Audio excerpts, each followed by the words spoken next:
नमो अरिहन्ताणं नमो सिद्धाणं नमो आयर्याणं नमो वज्रायाणं नमो लोये सौवसाहुणं मङ्गलं भगवान् वीरो मङ्गलं गौतमो गणि मङ्गलं कुन्दकुन्दार्यो जैनधर्मोऽस्तु मङ्गलम् सर्वमङ्गलमाङ्गल्यं सर्वकल्याणकारिकं प्रधानं सर्वधर्माणां जैनं जयतु शासनं जैनं जयतु शासनं सर्वव्यापिकचिद्रूप स्वरूपाय परात्मने सोपलब्धिप्रसिद्धाय ज्ञानानन्दात्मने नमः।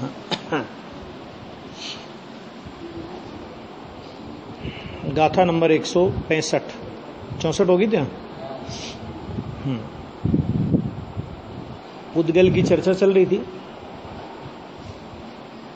और पुद्गल की जो बंध व्यवस्था है, मैंने पुद्गल जो स्कंद रूप परिणमन करता है, तो सिद्ध तो यह करना है कि आत्मा उसे परिणमन नहीं कराता। आ गया? अब आत्मा उसे परिणमन नहीं कराता तो उसमें व्यवस्था क्या है बंध की, उसके लिए आचार्य देव ने इतनी सारी गाथाएं लिखी। उसमें अब यह बतलाते हैं कि कैसे स्निग्धत्व रुक्षत्व से पिंडपना होता है। ये बात अब यहां पे बतलाते हैं। देखो गाथा। निधावा लोखावा अणुपरिणामा समाविविषमावा समदो दुराधिगा यदि भज्जन्ति अपरी अथवा रोक्ष अणुपरिणाम समवा विषम गुण द्वय अधिक नहीं बंद हो जघन्य नो। देखो बहुत अच्छी बात आ गई है पूरी। परमाणु परिणाम माने परमाणु का परिणाम, यह आया था ना, परमाणु परिणाम स्वभावी है और परिणाम स्वभावी है तो परिणमता है, तो परिणमता है तो उसमें स्निग्धता रुक्षता का वो सारी व्यवस्था आई थी, वो चर्चा यहां पे करते। देखो कि परमाणु परिणाम स्निग्ध हो या रुक्ष हो, आ गया? दोनों प्रकार के, कोई भी हो, स्निग्ध हो या रुक्ष हो, सम अंश वाले हो या विषम अंश वाले हो। सम अंश माने 2, 4, 6, 8 है ना, और विषम अंश माने 3, 5, 7, 9, 11 ए। इसमें क्या है लेकिन, यदि समान से 2 अधिक अंश वाले हों तो, माने 3 है जैसे तो 5 वाला, और 2 है तो 4 वाला, 2 है तो 4 वाले के साथ बनेगा, 3 है तो 5 वाले के साथ बनेगा। 2 का अंतर चाहिए, ठीक है? बंधते हैं। जगन्यांश वाले नहीं बंधते, माना एक अंश है तो एक अंश वाला परमाणु किसी के साथ नहीं बनता। एक अंश मान लो उसमें स्निग्धता का और रुक्षता का है तो वो एक अंश वाला नहीं बनता, क्योंकि अगर जगन्य अंश अगर बंध का कारण हो तो फिर बंध से छूटना नहीं हो सकता। तो वो यही व्यवस्था अपने यहां पर चारित्र मोह के संबंध में है कि चारित्र मोह में 10वें गुणस्थान में लोभ का जगन्य अंश हो जाए। जगन्य अंश है ना, जो सूक्ष्म सांप्राय होता है ना, तो बंध का कारण नहीं होता, क्योंकि अगर सूक्ष्म अंश जगन्य अंश अगर बंध का कारण हो फिर बंध से छूटेगा कब जीव, है ना? वो एक जीव में भी ये परिस्थिति है और पुद्गल में ये है कि अगर जगन्य अंश मान एक अंश है स्निग्धता का, एक अंश है रुक्षता का, तो वो परमाणु किसी के साथ में नहीं बंधेगा। देखो, समान से 2 गुण माने अंश अधिक स्निग्धत्व या रुक्षत्व हो तो बंध होता है। यह उत्सर्ग माने सामान्य नियम है। 2 अंश यानी इधर 3 माने इधर 3 अंश वाला परमाणु है तो उधर 5 अंश वाला परमाणु होना चाहिए। इधर 2 अंश वाला है तो उधर 4 अंश वाला होना चाहिए, इधर 100 अंश वाला है तो उधर 102 अंश वाला होना चाहिए, उधर 99 अंश वाला है तो उधर 101 अंश वाला होना चाहिए। स्निग्ध स्निग्ध के साथ भी बनता है, स्निग्ध रुक्ष के साथ भी बनता है, रुक्ष रुक्ष के साथ भी बनता है, रुक्ष स्निग्ध के साथ भी बन जाता है। जिसके अंश अधिक होंगे वो उस रूप हो जाएगा, समझ लो। रुक्ष के अंश अधिक हैं, है ना। तो ये जो स्निग्ध वाला था जिसके 2 अंश कम थे, 2 अंश अधिक रुक्ष के साथ बंधा ये, तो वो रुक्ष रूप हो जाएगा। ये एक व्यवस्था है, कोई करता नहीं है इसको, कोई नहीं करता। स्निग्ध अंश अधिक है या रुक्ष 2 अंश अधिक है इसलिए वो परमाणु उस रूप परिणमन करा है, कहते बिल्कुल नहीं है ये बात, ऐसा है ही नहीं। वो तो अपनी उसकी योग्यता है बोलने बने, निमित्त प्रधान शैली में तो ऐसा बोला जाएगा कि उस 2 अंश अधिक के कारण बंधा, और 2 अंश अधिक के कारण बंधा तो जिसके अंश अधिक थे उस रूप परिणम गया। तो कोई इसमें से निकाले कि देखो उसके अंश अधिक थे तो उसके कारण से परिणमान है, कहते ऐसा नहीं है। वैसी उसकी परिणमने की योग्यता थी और उसमें उस प्रकार का वो परमाणु निमित्त बना। तो देखो समान से 2 गुण माने अंश अधिक स्निग्धत्व या रुक्षत्व हो तो बंध होता है, यह उत्सर्ग माने सामान्य नियम है। ये आ गया, क्योंकि स्निग्धत्व या रुक्षत्व की द्विगुणाधिकता का होना वह परिणामक माने परिणमन कराने वाला होने से बंध का कारण है। परिणामक जैसे निमित्त की ओर से उसको बोलते हैं ना कार्य को, नैमित्तिक, ठीक है ना। तो ऐसा एक सहज संयोग होता है कि 2 अंश अधिक हो तो वो परमाणु में बंद हो जाता है, उसमें भी कोई किसी को करता है सो बात नहीं है, लेकिन जैसे निमित्त की ओर से नैमित्तिक कहा जाता है उसी तरह इसको परिणामक माने परिणमन कराने वाला ऐसा बोलने में आता है, बराबर। यदि एक गुण स्निग्धत्व या रुक्षत्व हो तो बंध नहीं होता, यह अपवाद है। क्यों नहीं होता? क्योंकि जगन्यांश बंध का कारण नहीं होता, क्योंकि एक गुण स्निग्धत्व या रुक्षत्व के परिणम्य परिणामकता का अभाव होने से बंध के कारणपने का अभाव है ना। देखो नीचे खुलासा किया है, परिणम्य माने परिणमन करने योग्य, यानी 10 अंश स्निग्धता वाला परमाणु 12 अंश रुक्षता वाले परमाणु के साथ बंध का स्कंद बनने पर 10 अंश स्निग्धता वाला परमाणु 12 अंश रुक्षता रूप परिणमित हो जाता है। आगे समझ नहीं है ना, अभी जो बात चली थी करी थी वो। अथवा 10 अंश स्निग्धता वाला परमाणु 12 अंश स्निग्धता वाले परमाणु के साथ बंधकर स्कंद बनने पर 10 अंश स्निग्धता वाला परमाणु 12 अंश स्निग्धता रूप परिणमित हो जाता है, बराबर। इसलिए कम अंश वाला परमाणु परिणम्य है। आगे समझे कि कम अंश वाला परमाणु वो क्या है कि परिणम्य है, और 2 अधिक अंश वाला परमाणु परिणामक है। मैंने कर्ता कर्म हो गया ना इसमें, तो ऐसा नहीं कि ये भी निमित्त निमित्ति की है। एक अंश स्निग्धता या रुक्षता वाला परमाणु सामान्य नियमानुसार, माने जो इसका बंध का जो मूल नियम है, ठीक है ना, उस नियम के अनुसार परिणामक तो है ही नहीं, माने किसी को बांधने योग्य तो वो है ही नहीं, किंतु जगन्य भाव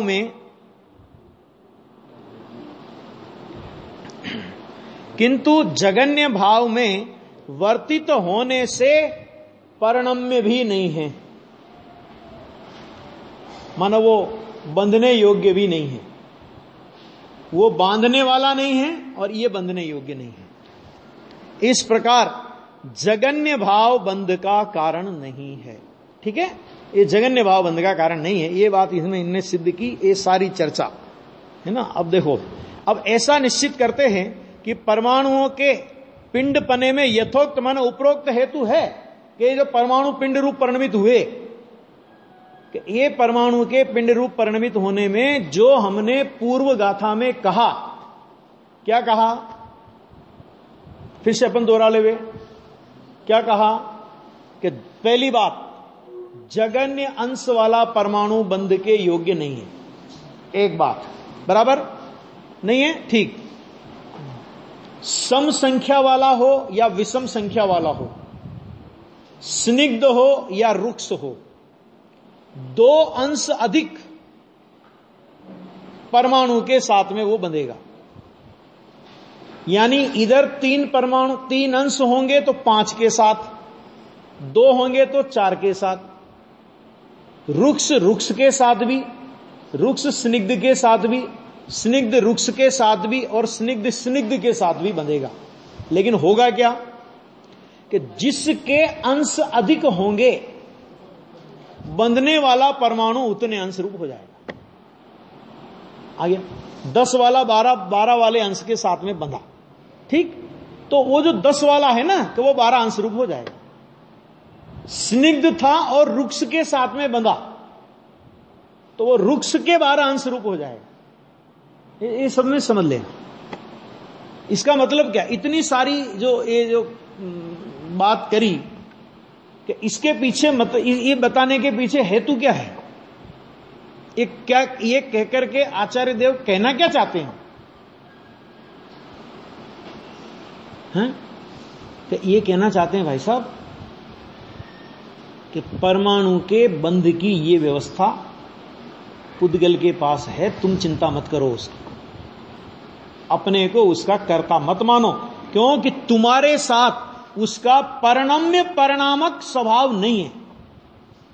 ख्याल में आ गया क्या कहा, जीव के साथ उन पुद्गल परमाणुओं के स्कंद रूप होने का परिणम्य परिणामक स्वभाव नहीं है, माने तुमसे बंधने योग्य नहीं है और तुमसे वो परिणमन करने योग्य नहीं है।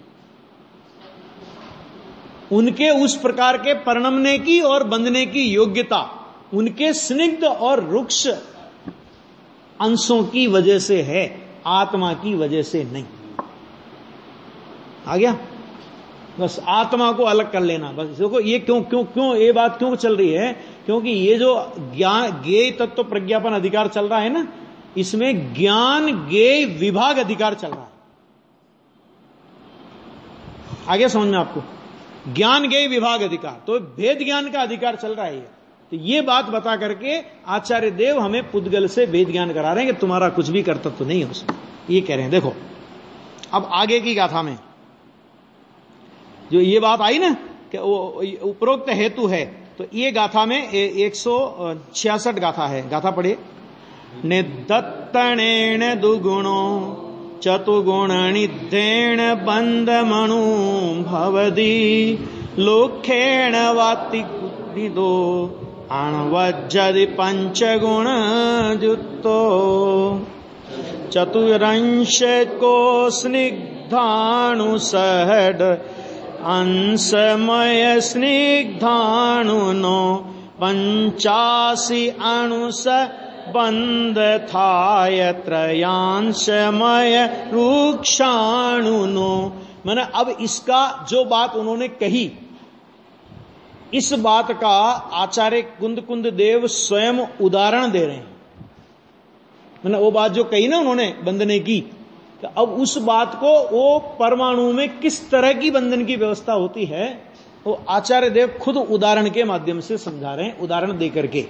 ठीक है, देखो, स्निग्ध रूप से 2 अंश वाला परमाणु 4 अंश वाले स्निग्ध अथवा रुक्ष परमाणु के साथ बंध का अनुभव करता है, अर्थात बंधता है। बंध का अनुभव करता है माने बंध रूप परिणमन करता है। ये समझ गया ना।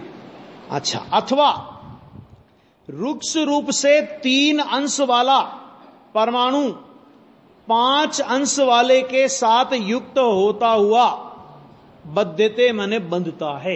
ये सम संख्या वाले का उदाहरण भी दे दिया और विषम संख्या वाले का उदाहरण भी उन्होंने दे दिया। बराबर है। ये चर्चा हुई अभी जो देखो, यथोक्त हेतु से ही, यथोक्त हेतु से मैंने जो पूर्व गाथा में हेतु बताया, 2 अंश वाला, 2 अंश अधिक हो, जगन्य अंश ना हो, है ना, ये सब जो हेतु बताए कि यथोक्त हेतु से ही परमाणुओं के पिंडपना होता है। यथोक्त हेतु से ही शब्द होता है जैन दर्शन में, है कि जैन दर्शन में ही होता है, क्योंकि जैन दर्शन में ही का प्रयोग करते हैं तो भी विवेक से करते हैं, और भी का प्रयोग होता है तो भी विवेक पूर्वक होता है। माने ही लगाने में भी जैन दर्शन के पास विवेक है, और ही लगाने में भी जैन दर्शन के पास विवेक है। समझ में आ गया? कहीं भी अविवेक का परिचय नहीं है जैन दर्शन में। आ गया आपके? मैंने जैन दर्शन ही जानता है एक लगाने की कला, कहां ही लगेगा, कहां भी लगेगा, मन मर्जी से कहीं भी कुछ भी लगा देना, ये नहीं है। तो जब जैन दर्शन में तो ही होता ही नहीं। अरे ही कैसे नहीं होता? जहां उस कथन की विवक्षा को स्पष्ट कर दिया जाता है वहां ही का प्रयोग जैन दर्शन में होता है, जैन दर्शन में ही होता है। अन्य लोग ही का प्रयोग करेंगे तो गारंटी से मिथ्यात्व का पोषण करेंगे। अरे वो तो भी का प्रयोग करेंगे तो भी मिथ्यात्व का पोषण करेंगे, है ना। समंतभद्र स्वामी ने तो यहां तक लिखा कि हम लोग जैन है ना, जैन, तो स्यादवाद हमारा ट्रेडमार्क है। समझे? ट्रेडमार्क माने समझे, मोर छाप है हमारी, तो हम हर जगह स्याद शब्द का प्रयोग नहीं करेंगे। तो नहीं करें तब भी तुम समझ लेना, क्योंकि हम स्यादवादी हैं, स्यादवाद हमारा ट्रेडमार्क है। आ गया? ही शब्द का प्रयोग लगाने, इसमें अनेकांत आ गया। इसमें अनेकांत क्या आया बताओ? अनेकांत कैसे लगेगा इसमें कि यथोक्त हेतु से ही परमाणुओं में पिंडपना होता है। ये तो सम्यक एकांत हुआ। अब इसी को हमें अनेकांत बनाना है, तो कैसे बनाएंगे?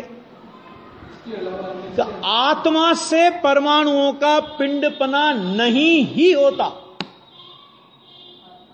आ गया? ये अनेकांत हो गया। आगे समझ में कि ये हुआ सम्यक एकांत, कि इसी हेतु से होता है, अन्य से, अन्य प्रकार से नहीं होता। ये सीधा हो गया कि नहीं हो गया इसका? तो अन्य प्रकार का मतलब क्या हुआ कि जीव पुद्गल परमाणुओं को पिंड रूप करना चाहे कि नहीं ही होता। आ गया? ये अनेकांत हुआ। ऐसा निश्चित करना चाहिए, आदेश दिया, उपदेश दिया, जो भी समझो इसको, क्योंकि 2 और 4 गुण वाले तथा 3 और 5 गुण वाले, आ गया, सम संख्या का उदाहरण है 2 और 4 गुण वाले का मतलब क्या है यहां पे? स्पर्श गुण की स्निग्धता रुक्षता रूप पर्याय के जो अंश हैं उन्हें गुण कहा। यानी गुण शब्द का प्रयोग कहां कहां होता है जरा समझ लें। त्रिकाली गुणों को गुण कहते हैं, निर्मल पर्याय को गुण कहते हैं, जैसे सिद्धों के 8 गुण कहे नहीं के, तो सिद्धों के 8 गुण तो केवल ज्ञान गुण है कि पर्याय है? तो निर्मल पर्याय को गुण कहा। गुण माने दोषों के अभाव में प्रकट हुई परिणति को भी गुण कहते हैं। 2, एक तीसरे गुण शब्द का प्रयोग नियम सार में आता है,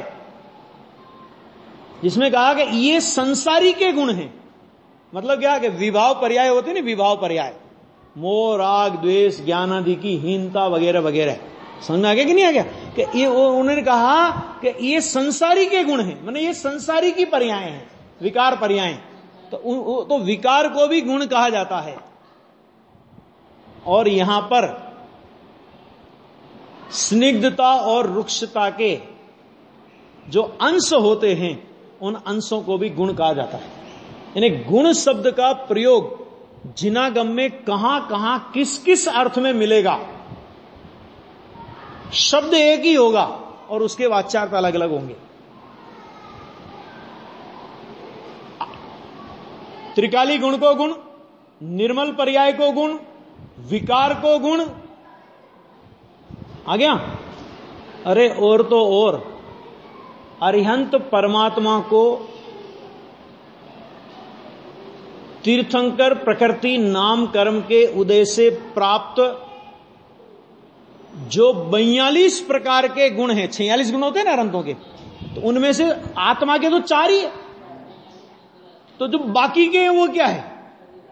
तो वहां भी गुण शब्द का प्रयोग किया, ये अरहंत भगवान के 46 गुण। तभी गुण, एक गुण शब्द का प्रयोग कहां किस अर्थ में किया वो समझना पड़ेगा ना। ये 5 तरह के गुण शब्दों का प्रयोग जिनागम में आपको मिलेगा। और भी कहीं होगा तो अभी 5 अपने ख्याल में इस समय है, और भी कहीं होगा तो होगा, इतना तो है। अभी देखो यहां जो गुण शब्द का मतलब आ गया, गुण माने त्रिकाली गुण नहीं, गुण माने निर्मल पर्याय नहीं, गुण माने जीव आदि की विकारी पर्याय नहीं, गुण माने पुण्य के उदय से प्राप्त संयोग अनंत भगवान के वे नहीं, पुद्गल परमाणु के स्पर्श गुण की स्निग्धता और रुक्षता पर्याय के अंश, उसको यहां पर गुण कहा गया। आ गया तो दो, अब ये आ गया दो उदाहरण दे दिए, दो रुक्ष परमाणुओं के अथवा 2 स्निग्ध परमाणु, ये आ गया नहीं ऊपर, क्योंकि 2 और 4 गुण वाले तथा 3 और 5 गुण वाले 2 स्निग्ध परमाणुओं के अथवा 2 रुक्ष परमाणुओं के अथवा 2 स्निग्ध रुक्ष परमाणुओं के, 1 स्निग्ध और 1 रुक्ष परमाणु के बंध की प्रसिद्धि है। और कहा भी है, फिर इसमें इन्होंने ये मेरे ख्याल से गोमट सार की गाथा है ये। अर्थ देख लो इसका अपना सीधा अर्थ है, पुद्गल रूपी और अरूपी होते हैं। गजब, देखो पुद्गल क्या कहते हैं? पुद्गल रूपी और अरूपी होते हैं। इसका खुलासा किया नीचे, किसी परमाणु की अपेक्षा से विसदृश जाति का समान अंशों वाला दूसरा परमाणु रूपी कहलाता है। यहां रूपी अरूपी का अर्थ क्या नहीं है? तो वो स्पर्श रसगंध वर्ण पाया जावे वो रूपी, और जिसमें स्पर्श रसगंध वर्ण नहीं पाया जावे वो अरूपी, ये अर्थ नहीं है। अरे ये जिसको यहां पर अरूपी कहा जा रहा है, परमाणु तो वो भी रूपी है, लेकिन उसको अरूपी नाम क्यों दिया? तो उसका खुलासा किया कि किसी एक परमाणु की अपेक्षा से विसदृश जाति, विसदृश माने अन्य जाति का, ठीक है ना, समान अंशों वाला दूसरा परमाणु रूपी कहलाता है, और शेष सब परमाणु उसकी अपेक्षा से अरूपी कहलाते हैं। अब आप सोचो जरा कि अमृत चंद्र आचार्य देव की टीका, अगर उस टीका में अलग शास्त्रों के आधार पर यह फुटनोट नहीं होवे तो अर्थ खुलासा हो जाए इसका। अपन तो क्या, अरे साहब परमाणु को भी अरूपी कह दिया। अर्थ है जैसे, अब उसका उदाहरण दे रहे हैं, देखो कि जैसे 5 अंश स्निग्धता वाले परमाणु को, एक उदाहरण दिया है, इसे सब में घटित कर सकते हो आप। 5 अंश स्निग्धता वाले परमाणु को 5 अंश रुक्षता वाला दूसरा परमाणु रूपी है। विसदृश आया था ना, समान संख्या हो, अंशों की संख्या समान लेकिन जाति विसदृश, उसको बोलेंगे रूपी, और शेष सब परमाणु उसके लिए अरूपी हैं। आ गया? अब इसी को घटित करें अपन, 10 अंश वाला रुक्षता वाला परमाणु, उसके लिए 10 अंश वाला स्निग्धता वाला परमाणु वो रूपी कहलाएगा, और बाकी के सारे परमाणु कि वो सारे परमाणु उसके लिए अरूपी कहलाएंगे। ख्याल में आ गया? यहां रूपी और अरूपी का ये अर्थ लगाना, ये अर्थ नहीं लगाना कि जिसमें स्पर्श रसगंध वर्ण नहीं पाया जावे उसका नाम अरूपी, ये अर्थ यहां नहीं है। अरे जिसको अरूपी कह रहे हैं, पुद्गल जाति होने से, स्पर्श रस गंध वर्ण वाला होने से रूपी तो वो भी है, लेकिन यहां अरूपी कहने का ये कारण है, यानी समान जाति, समान संख्या अपेक्षा समान अंश, लेकिन जाति विसदृश। समान अंश वाला स्निग्ध परमाणु रुक्ष परमाणु के लिए रूपी कहलाएगा, रुक्ष परमाणु स्निग्ध परमाणु के लिए रूपी कहलाएगा, समान अंश वाला, और शेष परमाणु क्या कहलाएंगे? अरूपी कहलाएंगे। ऐसे घबराने की नहीं है। इसमें देखो नियम सार में कार्य परमाणु और कारण परमाणु की चर्चा आई है, बहुत है, ऐसा नहीं है। पुद्गल का विस्तार भी बहुत किया है, और ये विस्तार इसलिए किया है कि तू पुद्गल नहीं है। तो एक बात ध्यान में रखना। तो आ गया, शेष सब परमाणु उसके लिए अरूपी है। इसका अर्थ यह हुआ कि विसदृश जाति के समान अंश वाले परमाणु परस्पर रूपी है, और सदृश जाति के अथवा असमान अंश वाले परमाणु परस्पर अरूपी है। क्या मतलब इसका?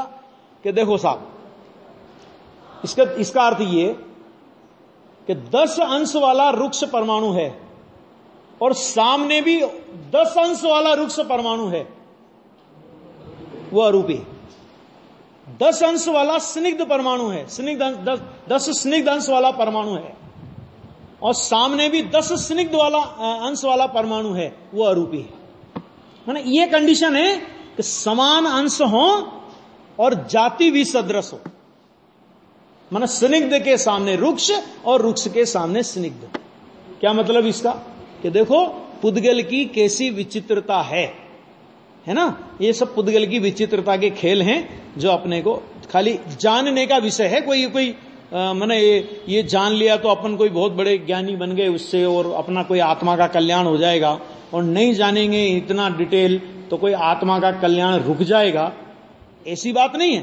लेकिन दूसरी बकवास जानते हैं ना अपन लोग दुनिया की बहुत सारी, और उसमें रस आता है, तो ये जिनागम के ये रहस्य भी जान लेना चाहिए, बस इतनी बात है। अब देखो जो गाथाएं दी थी तो उसका अर्थ आया ना कि पुद्गल रूपी और अरूपी होते हैं। समझ में आ गया इसका अर्थ? हाँ, उनमें से स्निग्ध पुद्गल स्निग्ध के साथ बंधते हैं, रुक्ष पुद्गल के साथ बंधते हैं, स्निग्ध और रुक्ष भी बंधते हैं।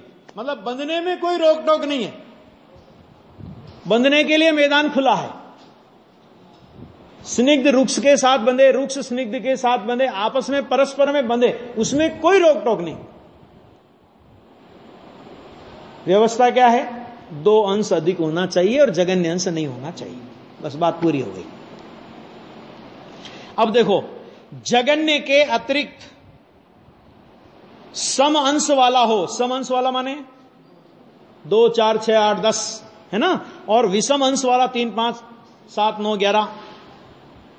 स्निग्ध 2 अंश अधिक अंश वाले स्निग्ध परमाणु के साथ, रुक्ष का 2 अधिक अंश वाले रुक्ष परमाणु के साथ, और स्निग्ध का 2 अधिक अंश वाले रुक्ष परमाणु के साथ बंध होता है। आ गया भावार्थ? 2 अंशों से लेकर अनंत अंश स्निग्धता या रुक्षता वाला परमाणु, उससे 2 अधिक अंश स्निग्धता या रुक्षता वाले परमाणु के साथ बंधकर स्कंध बनता है। जैसे, अब फिर उदाहरण दे रहे हैं भावार्थ में, 2 अंश स्निग्धता वाला परमाणु 4 अंश स्निग्धता वाले परमाणु के साथ बनता है। फिर आगा ये अब विषम का 91 अंश स्निग्धता वाला परमाणु 93 अंश रुक्षता वाले परमाणु के साथ बनता है। 533 अंश रुक्षता वाला परमाणु 535 अंश रुक्षता वाले परमाणु के साथ बंधता है। 7006 अंश वाला अंश रुक्षता वाला परमाणु 7008 अंश स्निग्धता वाले परमाणु के साथ बंधता है। इन उदाहरणों के अनुसार 2 से लेकर अनंत अंशों माने अविभागी प्रतिच्छेदों तक समझ लेना चाहिए। क्यों अनंत है ना अविभागी प्रतिच्छेद, तो क्या कितना करेंगे अब, ये कह रहे हैं आचार्य 2 अंश अधिक समझ लेना चाहिए। मात्र एक अंश वाले परमाणु में जगन्य भाव के कारण बंध की योग्यता नहीं है, बंध की योग्यता नहीं है। क्या कहना चाह रहे हैं ये कह करके,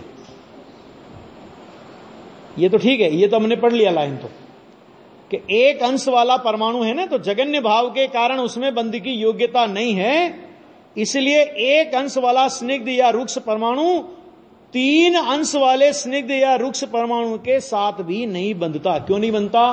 क्योंकि एक शर्त तो पूरी की उसने कि 2 अंश अधिक है, लेकिन एक शर्त और है कि जगन्य अंश नहीं होना चाहिए। बात आई समझ में? बात आ गई नहीं समझ में? ये है व्यवस्था।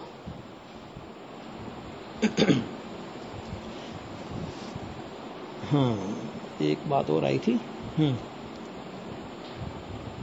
और इसमें एक और देखो, एक और चीज निकालो इसमें से, देखो कि ये जो ये कह रहे आचार्य देव कि मात्र एक अंश वाले परमाणु में जगन्य भाव के कारण बंध की योग्यता नहीं है ना, बंध की योग्यता, इसका मतलब क्या कि जगन्य भाव है इसलिए उसमें बंध की योग्यता नहीं है, इसलिए वो नहीं बनता।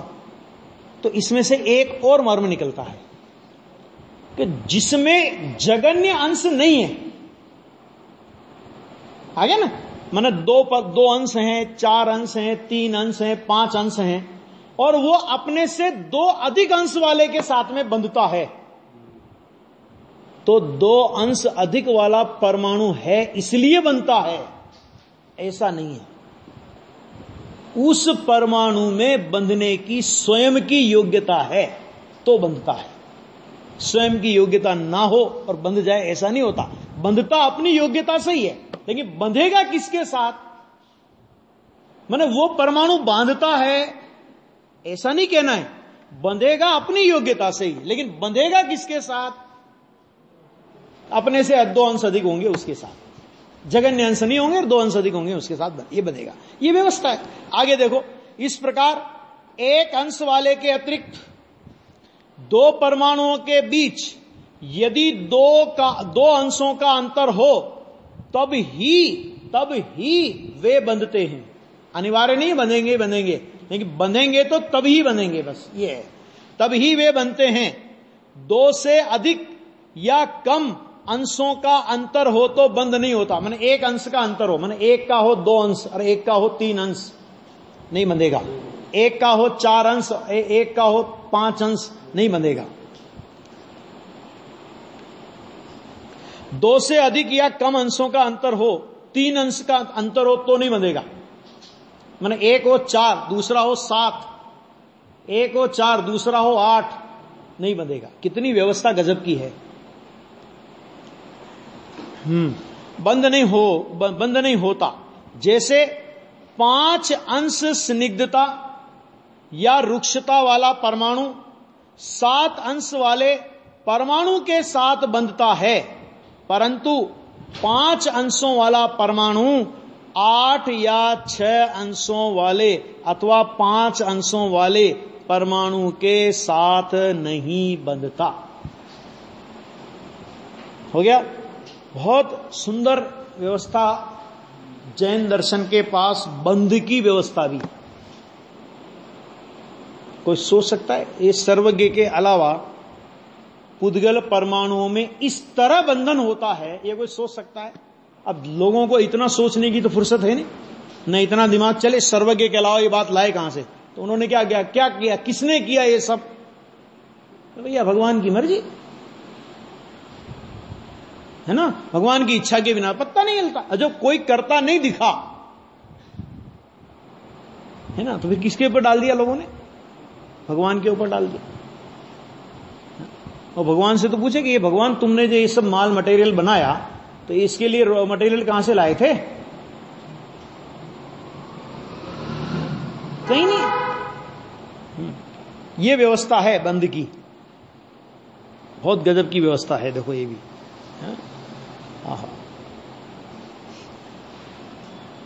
अब आत्मा के पुद्गल पिंड के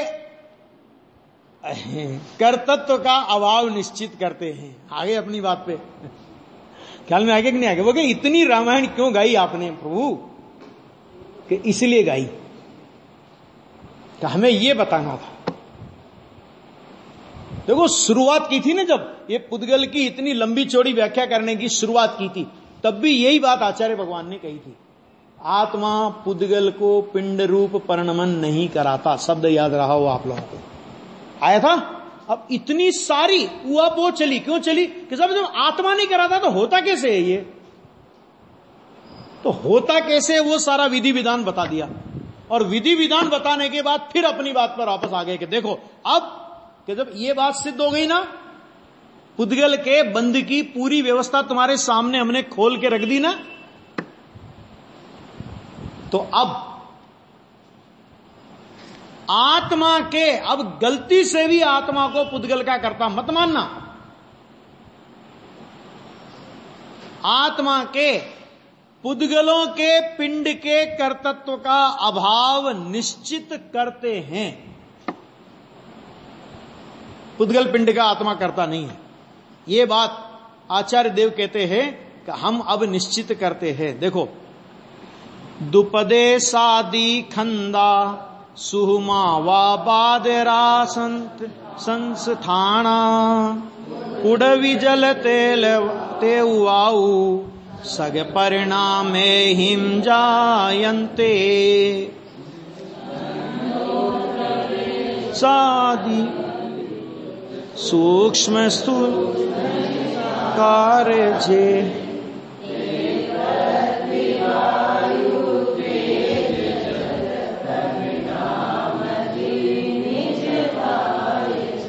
बोलो, क्या वाह, क्या गजब। देखो, द्विप्रदेश आदि के स्कंद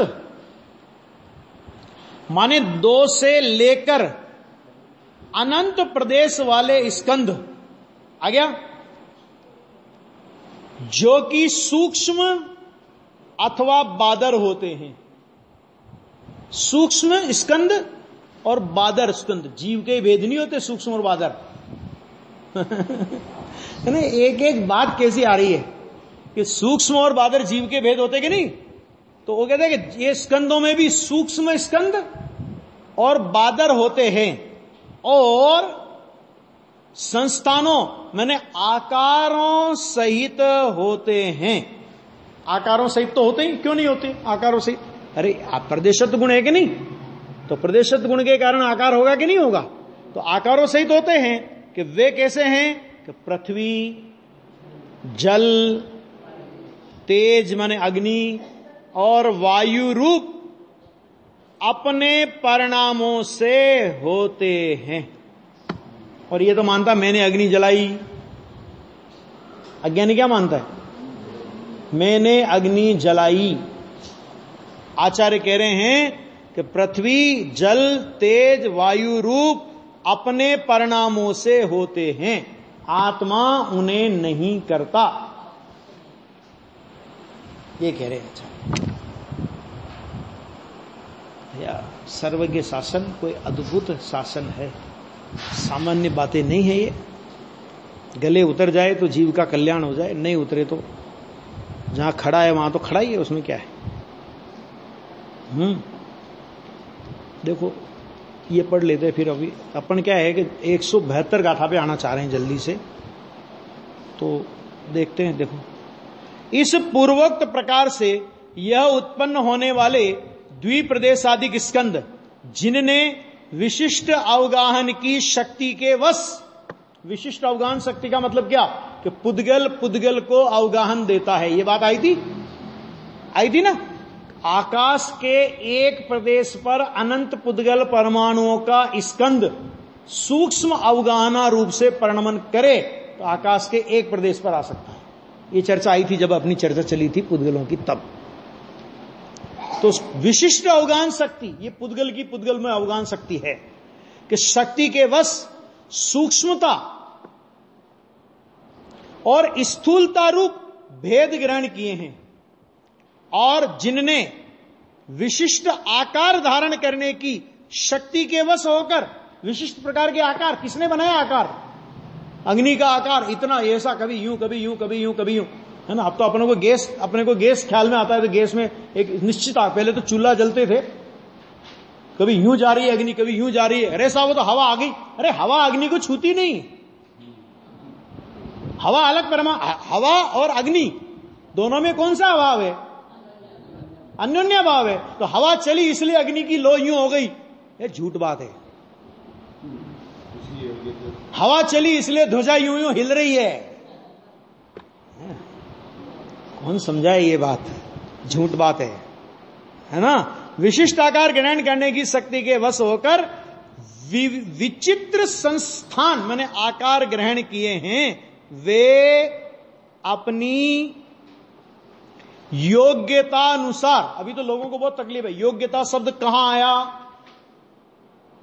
शास्त्र में योग्यता शब्द आता ही नहीं, ये सोनगढ़ वालों ने नया निकाला है। जिस प्रश्न का उत्तर नहीं आवे कह दो योग्यता से होता है। अब बोलो कितनी जगह योग्यता अनुसार आया है? तेरे करने से नहीं, उसकी योग्यता से होता है, ये कह रहे हैं। आ गया? योग्यता अनुसार स्पर्शादि चतुष्क के, स्पर्शादि चतुष्क के, स्पर्श रस गंध वर्ण, ये चार होते हैं ना।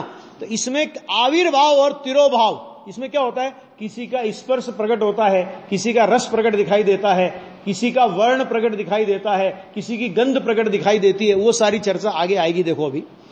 तिरोभाव की स्वशक्ति के वश होकर पृथ्वी, जल, अग्नि और वायु रूप अपने परिणामों से ही होते हैं।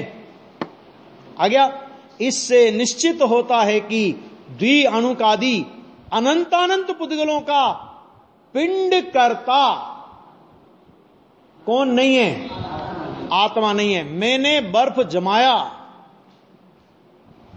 आत्मा ने जमाया, फ्रिज ने तो जमाया।